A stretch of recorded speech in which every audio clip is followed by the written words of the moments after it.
Bonjour, alors aujourd'hui on va s'attaquer à la recette des Chebaklia. C'est un gâteau du Maghreb que l'on voit pendant tout le mois sacré du Ramadan sur les tables pour le ftour. Alors au Maroc on fait comme ceci, je vous donne ma recette. Moi je vais faire avec 500 g de farine, 2 d'angime, une cuillère à soupe de cannelle et un sachet de levure chimique. Vous aurez besoin de 125 g de graines de sésame que j'ai torréfiées au préalable. 125 g d'amandes. Moi, je les ai pris en poudre et je les ai torréfiées aussi. Vous pouvez les prendre entières avec la peau, les torréfier et les remixer derrière. Ensuite, il vous faudra de l'huile 60 g, du beurre 60 g, 30 g de fleurs d'oranger que j'ai laissé infuser avec quelques pistils de safran. Si vous n'en avez pas, vous mettez un petit peu de curcuma. C'est pour donner de la couleur au Chebaklia. Il vous faudra une cuillère à café de sel, une cuillère à café de vinaigre, une cuillère à soupe de grains d'anis. Donc la cannelle, je vous l'ai fait voir déjà. Facultative, vous pouvez mettre une cuillère à soupe de fenouil. Moi, j'en mettrai pas aujourd'hui. Il vous faudra une cuillère à café de gomme arabique et 400 g ou millilitres d'eau tiède. Ensuite, il vous faudra 1 litre d'huile pour la friture, bien entendu des Chebaklia. Et à la fin, pour les tremper, il vous faudra du miel, du bon miel bien épais, et quelques graines de sésame encore. Ça sera pour la déco. Voilà, ça c'est pour les ingrédients. Alors maintenant, vous allez me suivre, on va aller voir Monsieur Fagor et on va faire la pâte. Alors voilà, vous êtes devant votre Fagor, vous l'allumez, vous le mettez en manuel. À l'intérieur, vous allez y mettre vos amandes en grains ou moulues, celles que vous avez choisies, les sésames, l'anis, le fenouil si vous avez décidé d'en mettre, et la gomme arabique. Vous fermez.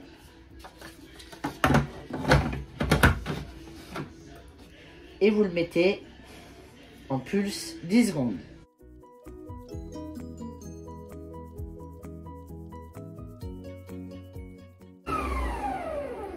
C'est bruyant mais efficace. Vous vérifiez.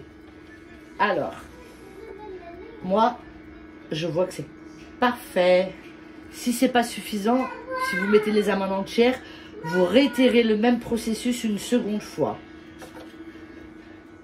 Donc, quand vous avez la bonne consistance, vous raclez les bords.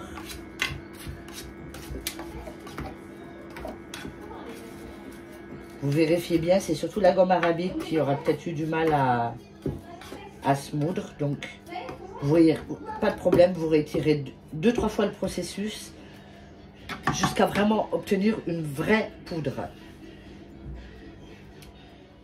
Alors voilà, quand vous avez raclé vos bords, vous y rajoutez la fleur d'oranger avec les pistils de safran, la pincée de sel,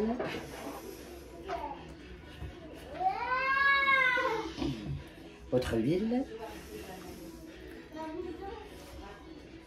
le beurre que vous avez fait fondre, on va bien racler.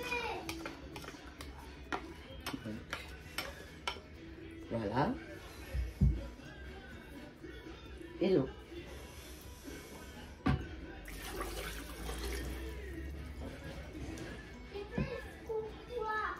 Et la cuillère à café de vinaigre. Voilà.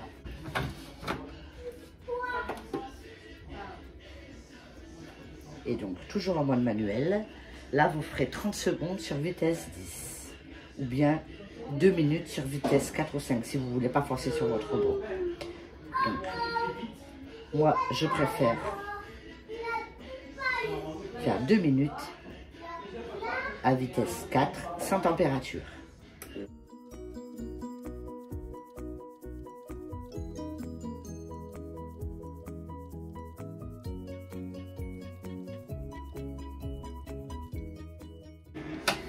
Vous ouvrez votre couvercle, vous vérifiez que tout est bien mélangé. Tout est bien mélangé. Vous raclez vos bords. Et vous allez venir y ajouter le mélange de farine, de cannelle et la levure. tout ça a été tamisé au préalable. Pensez-y, je crois que j'ai oublié de vous le dire. Tamisez bien vos ingrédients. Donc là, par contre, comme c'est du pâte qui est assez sec, quand vous refermez, vous enlevez le couvercle pour pas qu'il surchauffe. En mode pétrissage ou bien en manuel, ça c'est votre choix. Donc moi, j'ai l'habitude de le faire comme si je faisais du pain. Donc en manuel, je le mets sur 2 minutes pour commencer. Hop, hop, hop, hop, hop, hop, hop. Et je viens vérifier à chaque fois. Donc là, je commence par vitesse 2 et j'accélère après. J'attends que ça s'incorpore bien les ingrédients les uns avec les autres et c'est après que je mets un peu plus de vitesse. Et bien sûr que je rajouterai du temps. Votre pâte, elle est sensiblement sec. Donc n'oubliez pas le couvercle pour pas qu'il surchauffe, bien entendu, parce que ça va être quand même assez long. Surtout si vous le mettez en mode pétrin.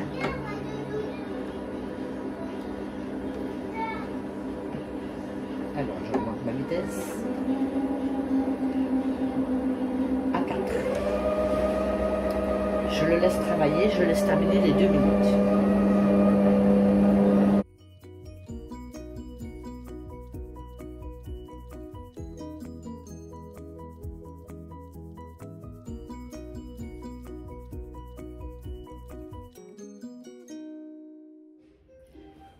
Alors, moi j'ai ouvert, j'ai trouvé que c'était pas bien assez pétri. Donc, j'ai pour habitude de le remettre en mode reverse. 2. Et je vais le laisser pétrir. 5 minutes. En reverse. Sur 2.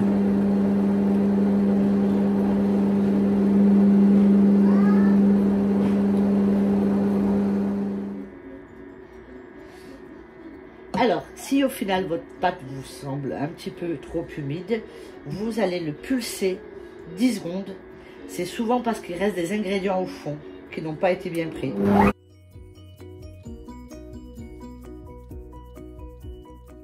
Voilà 10 secondes. On va ouvrir. Et elle n'est pas si sec que ça, mais elle ressemble déjà un peu plus à ce qu'elle devrait ressembler. C'est la première fois que j'ai fait avec le robot. D'ailleurs, c'est la première fois que j'ai fait tout court. C'est une recette qu'on m'a donnée et apparemment, c'est pas si efficace que ça. Je vais rajouter un peu de farine pour donner de la consistance. Alors, à peine, je saupoudre la préparation avec un petit peu de farine. Je remets le bouchon et je pulse. Oh oh. Voilà.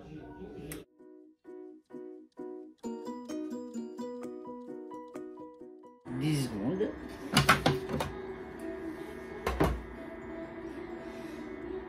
C'est déjà mieux. Bon, ça sera à revoir. Après, je vous ai dans la barre des ingrédients, je vous mettrai exactement les quantités. Parce que là, je vais mettre à vitesse 3.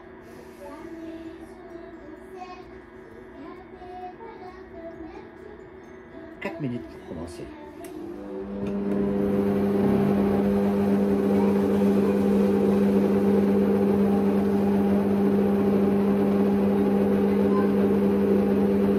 Et je remonte ma vitesse à 4. Voilà, là ça commence à former une boule. C'est parfait.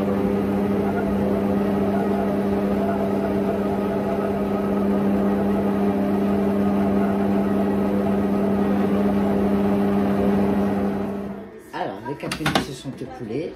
J'ai actionné le mode pulse pour décoller le maximum de pâte des bords. Elle n'est pas si sec que ça, mais elle va aller donc un quart d'heure à 30 minutes au frigo dans un sachet congélation par exemple. C'est bon? Alors, vous allez débarrasser votre pâte du robot. J'ai fariné le bol. Je la trouve pas du tout comme je l'aurais voulu. C'est le problème des tests. Quand c'est une première, on fait avec. Bon, elle se décolle bien de l'hélice. Donc vous avez débarrassé la cuve de votre robot. Vous allez venir pétrir un petit peu. J'ai mis de la farine pour pas que ça colle. Mais finalement ça va, je la trouvais... J'avais l'impression qu'elle était trop liquide, mais non. Là. Alors, c'est un beau pâton finalement. Que vous allez mettre dans un sac congélation. Un quart d'heure à 30 minutes dans votre frigidaire pour pouvoir la travailler par la suite. À tout à l'heure. Alors voilà, moi je l'ai laissé à peu près une demi-heure. On va voir ce que ça va donner.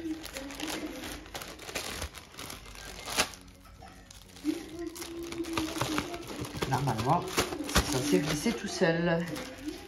Et c'est le cas. Alors, vous ne pourrez pas travailler le pâton complet. Donc, vous allez le diviser, on peut dire en 3 ou 4. Peu importe en fait. Et vous réservez. Ouais, c'est bien. Elle se tient bien la pâte, elle va bien s'étaler. Voilà, vous réservez 3 pâtons et vous en prenez un. Vous formez une belle boule, comme d'habitude. Je ne sais pas si vous voyez. Voilà. Cette pâte, vous allez l'étaler à peu près 3 mm d'épaisseur. Et après, je vous ferai voir comment on la coupe. Maëva va venir étaler. Alors voilà, Maëva, elle a pris la relève. Les jeunes, ils ont des muscles. Elle va étaler cette pâte au maximum. Vous voyez, elle est bien élastique. Ouais. Elle se travaille super bien. Il faut la travailler sur 3 mm d'épaisseur. Et je vais venir après vous faire voir comment on la découpe. Et un pliage facile. Donc, je disais donc, on a étalé la pâte à peu près 3 mm d'épaisseur. Si vous voulez faire avec des froufrous sur le côté, vous prenez une roulette avec des dents. Sinon, une roulette pour couper la pizza, c'est kiff-kiff. Ce qui compte, c'est le résultat. Donc, j'ai un petit peu coupé les bords là pour égaliser. Et j'ai trouvé une façon de façonner le shebakia plus simple que la méthode à l'ancienne qui était très fastidieuse. Donc, je coupe ma pâte d'abord en 2.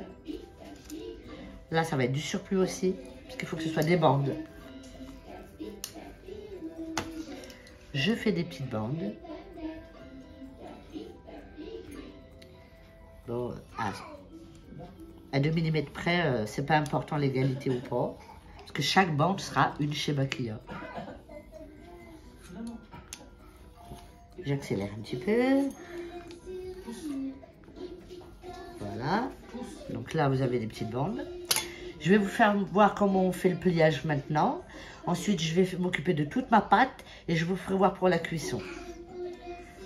Alors, pour le pliage, vous prenez votre bande. C'est élastique. Vous l'étirez un petit peu, pas trop pour pas la casser. Et vous retournez, vous retournez, vous retournez. Vous faites, je sais pas si vous voyez bien, un petit tourbillon. Une fois que vous avez ça, vous venez prendre celle-ci et vous l'attachez là. Celle-ci. Et vous l'attachez là, la dernière ici, et vous pincez vos 2 bords de façon à que ça ne se décolle pas après à la cuisson. Bon, c'est un peu grossier, hein, mais c'est le principe de la shebakia. Shebakia veut dire tout emmêlé. Vous les mettez sur le côté, et il faut laisser sécher la pâte. Je vous en refais voir une autre. Voilà, vous retournez, vous retournez. Vous venez au tiers, encore au tiers, et vous ramenez l'autre, hop. Et vous pincez. Voilà, ainsi de suite avec toute la pâte. Alors, une fois que vous avez fait former vos shebakia, vous les laissez un petit peu sécher. Vous avez préparé votre miel dans un récipient. Vous avez de l'huile de friture, vous le faites bien chauffer. Quand l'huile sera bien chaude, vous viendrez plonger vos shebakia. Il faut qu'elle plonge dans la friture. Si elle ne plonge pas dans la friture, excusez-moi, à l'aide d'une cuillère, vous passerez de l'huile dessus. Je vous ferai voir. Alors, comme vous voyez, moi, les miennes sont dans le bain de friture. Mais si les vôtres, elles ne sont pas dans un bain de friture, vous aurez juste à les arroser. Je vais vous faire voir quand même. Vous prenez un peu d'huile comme ça, vous les arrosez comme ça. Voilà. Moi, je vais mettre les miennes.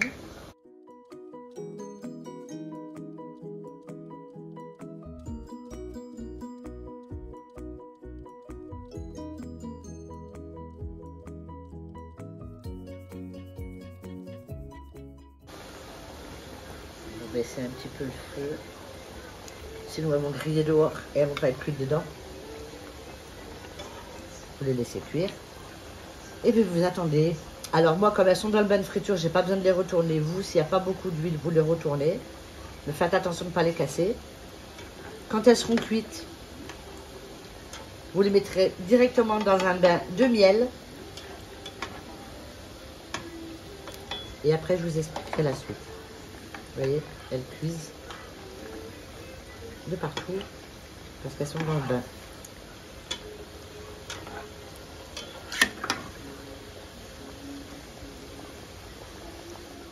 Quand elles sont cuites, donc comme je vous ai dit, vous les jetez dans le miel. Il faut qu'il y ait le choc thermique, c'est directement dans le miel.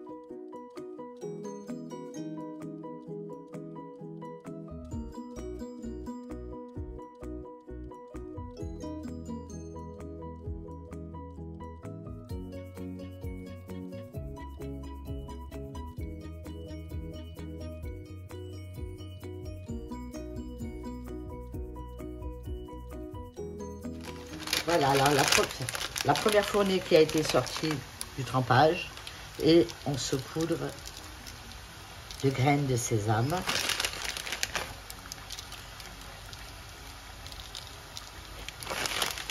Et donc vous allez faire tout ça avec toute la pâte jusqu'à ce que vous n'en ayez plus.